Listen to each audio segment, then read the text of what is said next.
तो सबसे बातें करते हैं, मृदा अपरदन क्या है?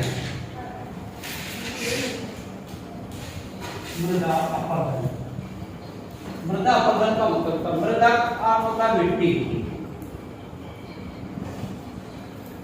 अपरदन अपरदन का मतलब होता है कटकर या बहकर एक स्थान से दूसरे स्थान पर जाना है। मिट्टी का कटकर एक स्थान से दूसरे स्थान पर जाना, और वो किसकी वजह से जाना? प्रवाह के द्वारा।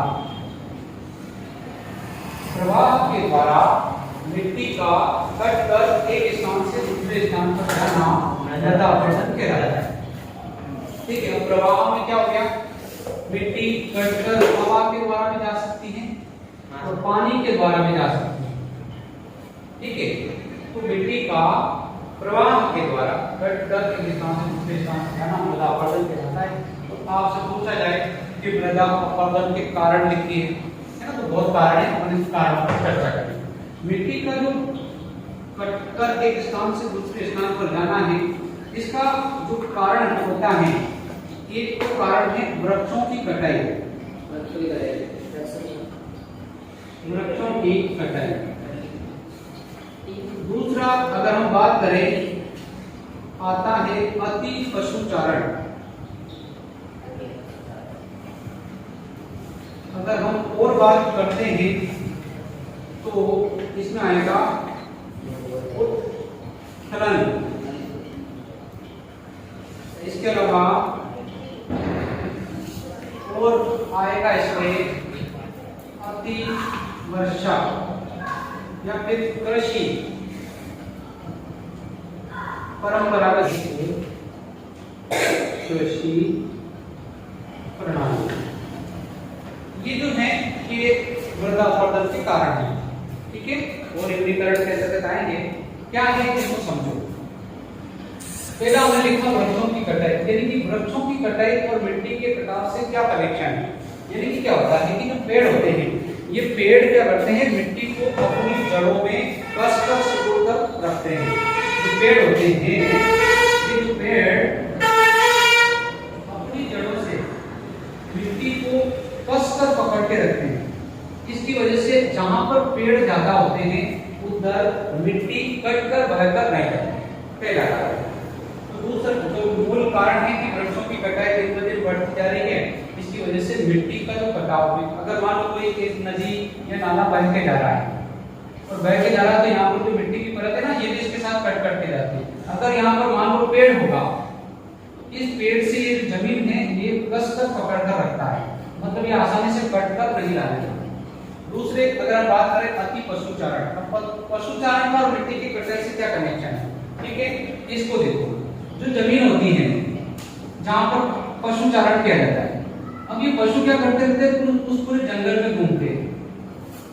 अब जंगल में घूमते हैं, इनके जो पेड़ होते हैं और पेड़ को तूर बोलते हैं। तूर जानते हैं? तूर क्या होता है? तूर पशुओं की वो पैरों की आकृति है ना, तूर यानी उनके पांव, उनके पांव से या तूर से कड़क होता है, तो जमीन जो मतलब मिट्टी जो जमी होती है खुल जाती है, हल्की हल्की खुल जाती है।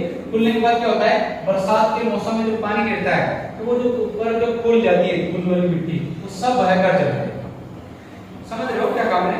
तो इस तरह से अति पशुचारण से जितने ज्यादा पशुचारण होगा, जितने ज्यादा एरिया में, उतनी ज्यादा मिट्टी खुलेगी और वो बह के जाएगी।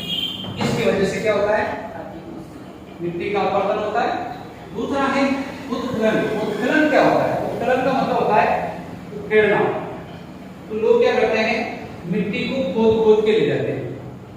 जैसे कोई मदरा है या फिर मिट्टी है, तो वहां से वो ट्रैक्टर या जैसे से खोद खोद के ले जाए, तो खोद खोद के ले जा रहे, उसकी वजह से भी वो मिट्टी वहां से खुल जाती है और फिर बरसात के मौसम में बहकर वो चली जाती है पानी के साथ।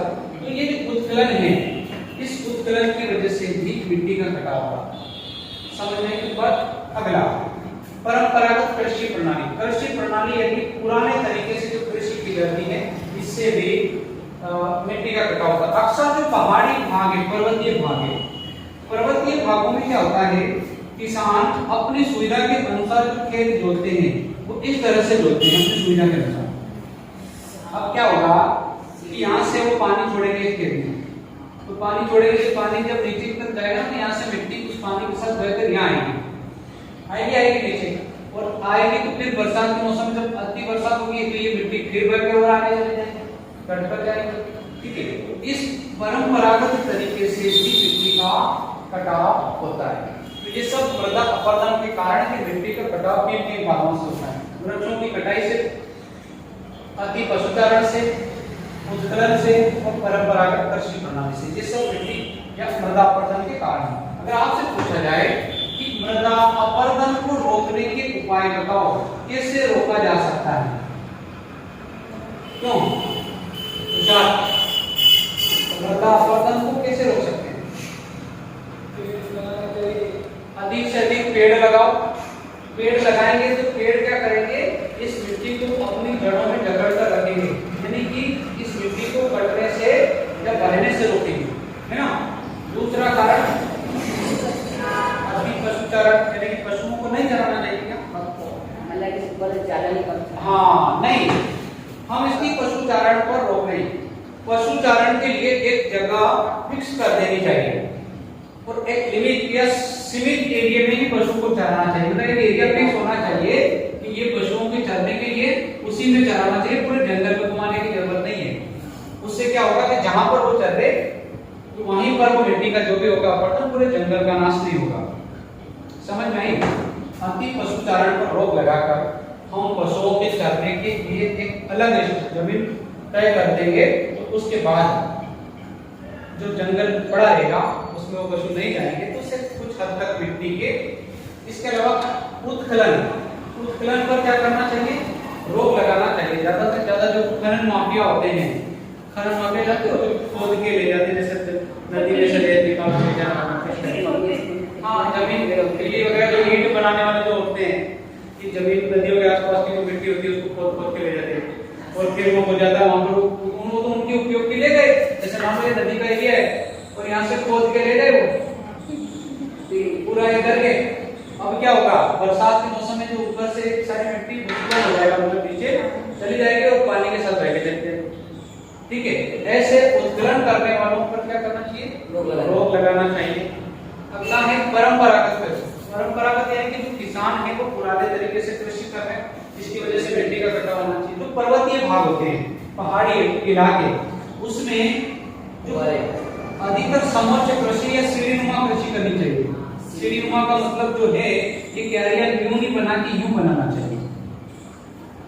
अब इसमें पानी इधर से छोड़ना चाहिए, इधर से छोड़ेगा तो ये इधर आएगा।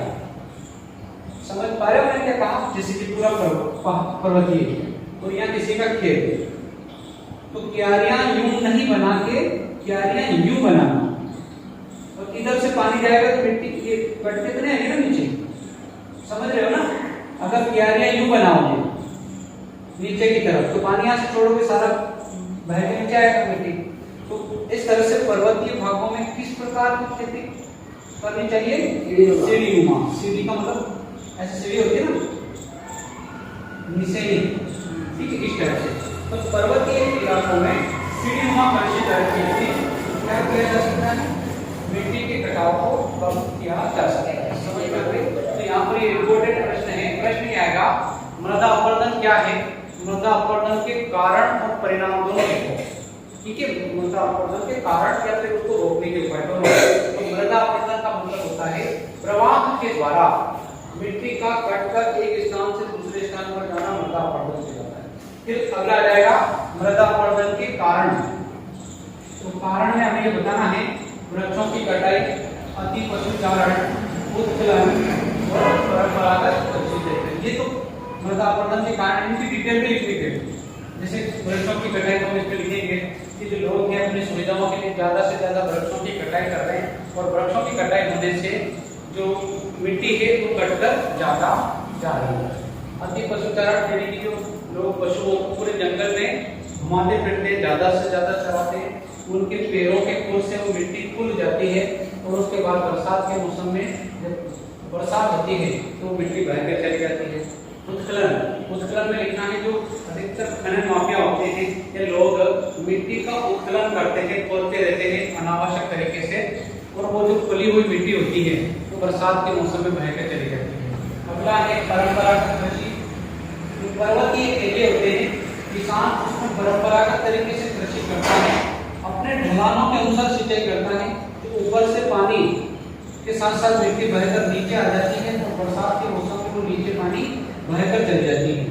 इसलिए अब ये तो मिट्टी का कटाव हो गया। अब आपको पूछा जाए कि मृदा अपरदन के रोकने के उपाय बताओ। इन सबको सही करके लिखना, ज्यादा से ज्यादा पेड़ लगाना, अति पशुचारण पर रोक लगाना, उत्खनन पर रोक लगाना, परंपरागत कृषि प्रणाली की जगह लिखना कि पर्वतीय क्षेत्र है उसमें किसानों को सीढ़ीनुमा कृषि पर ज्यादा बल देना। ऐसे मृदा अपरदन